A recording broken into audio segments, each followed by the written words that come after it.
Bismillahirrahmanirrahim. Assalamualaikum warahmatullahi wabarakatuh. Good morning students. Selamat pagi semuanya. Bagaimana kabarnya anak-anakku kelas 9? Semoga kalian dalam keadaan sehat walafiat. Oke, dalam pertemuan kali ini kita akan belajar the next chapter ya, bab yang baru. Semoga kita dapat semangat pada pagi hari ini. Dan jangan lupa tetap stay tune ya. Jadi jangan sampai ada yang ngantuk, jangan ada yang lemas, semuanya dalam keadaan keep spirit. Okay? Before we are going to study about the next chapter, let's open by reciting Al-Basmalah. A'udzubillahi minasyaitonirrajim. Bismillahirrahmanirrahim. Okay, check it out.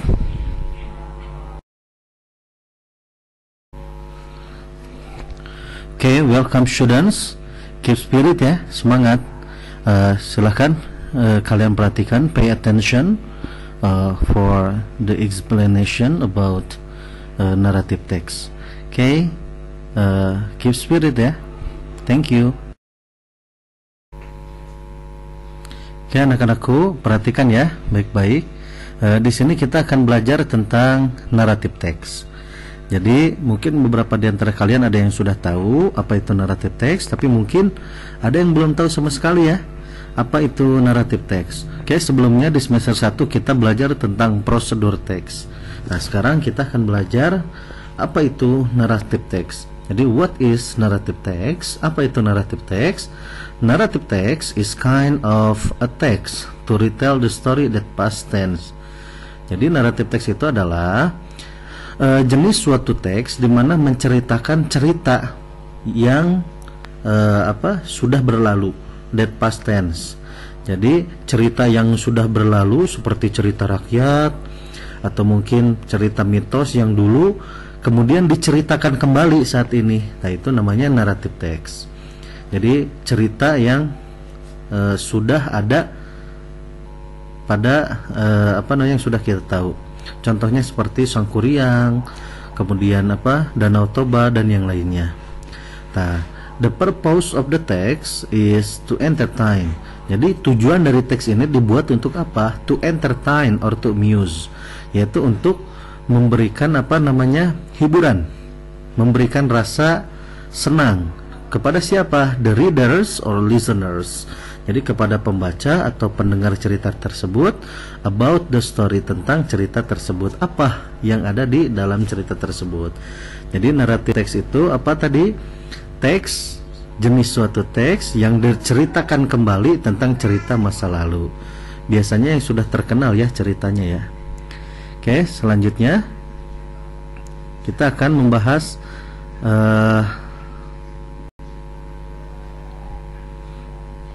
tentang tujuan dan jenis-jenisnya. Oke, sebelumnya perhatikan ya.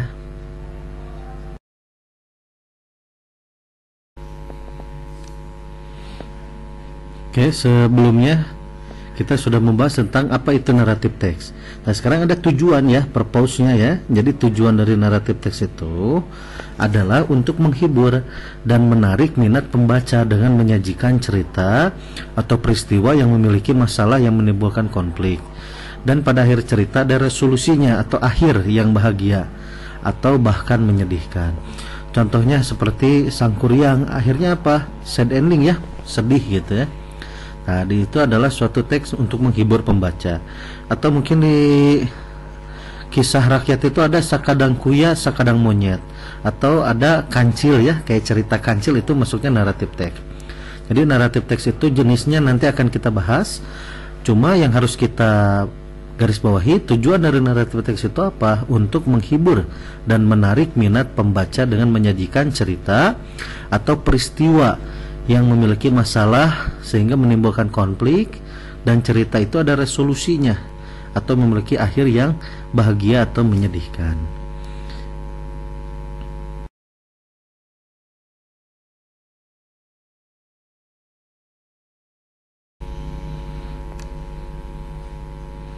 Oke, dalam pembuatan naratif teks itu ada yang disebut dengan generic structure ya.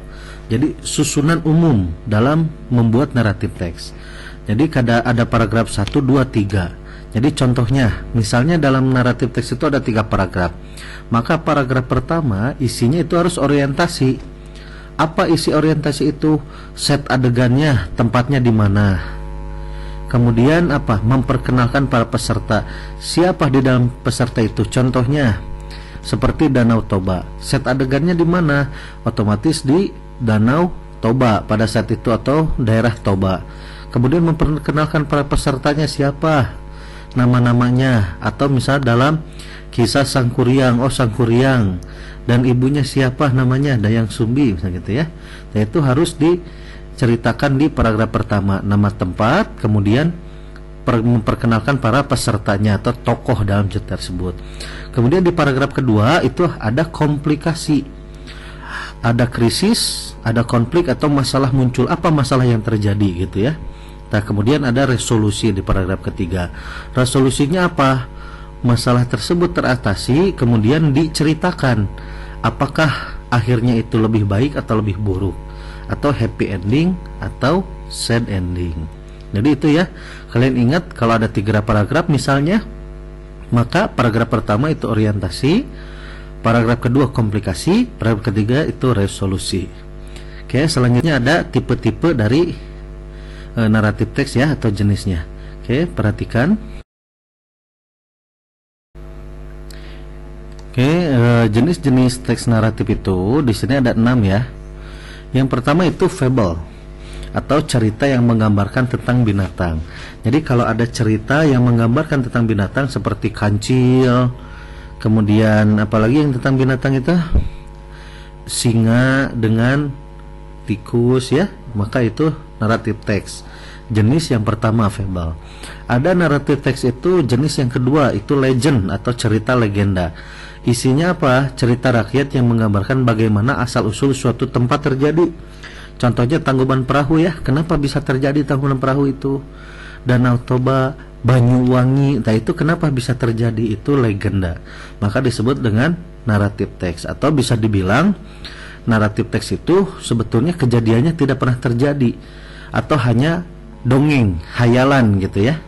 Kemudian yang ketiga ada myth. Myth itu mitos ya. Jadi cerita mitos yang banyak beredar dalam masyarakat dan umumnya dianggap sebagai cerita faktual. Padahal ceritanya gak benar, cuma mitos gitu ya. Contohnya cerita mitos di Indonesia itu seperti misalnya ya, Gua Jepang misalnya gitu kan. Ada mitos katanya cerita di Gua Jepang itu kalau masuk begini bahkan begini. Nah, itu hanya mitos ya.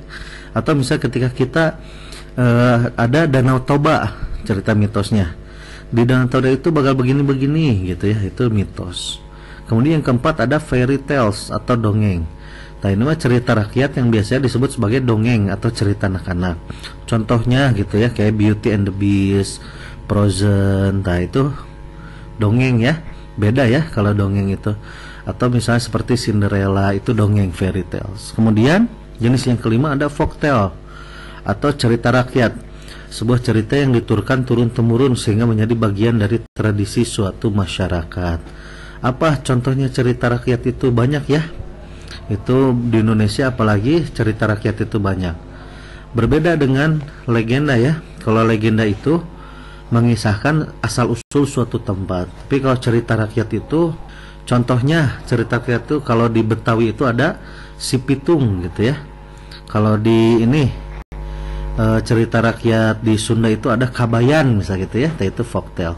Kemudian yang terakhir ada love story, cerita cinta. Nah, pada tema ceritanya berisi perjuangan untuk mendapatkan cinta bagi tokoh cerita tersebut. Nah, itu teks naratif ya. Atau misalnya seperti kisah Zorro ya, atau yang lainnya itu naratif karena love story masuknya.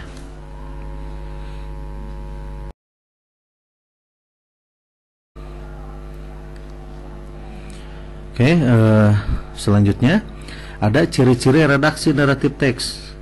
Jadi di dalam naratif teks itu ada ciri-cirinya. Yang pertama, fokus pada satu tokoh atau pelakunya biasanya individual, sehingga biasa menggunakan kata ganti seperti I, we, she, he gitu ya. Jadi fokus misalnya kalau tentang hewan, kalau tentang menceritakan malin kundang ya tentang malin kundang gitu ya, harus fokus.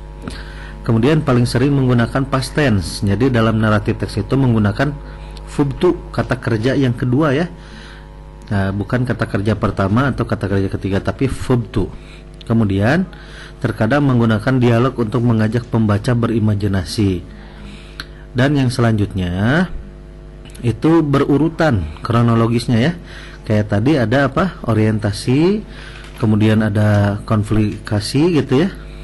Ada konflik dan akhirnya ada resolusinya. Dan maaf, ada satu yang tidak tertulis ya. Biasanya naratif teks itu ada ciri yang paling sering itu kayak once you found a time gitu ya, ciri, atau one day gitu. Itu salah satu cirinya. Oke, mungkin ini saja ya materi tentang naratif. Kalian baca-baca lagi, kalian pelajari lagi, dan buat contoh daripada naratif teks masing-masing satu. Terima kasih.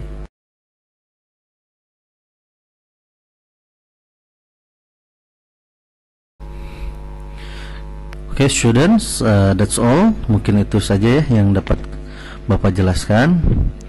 Semoga bermanfaat. Semoga kita dapat diberikan kemudahan dalam pembelajaran ya. Insyaallah kita akan bertemu di pertemuan selanjutnya.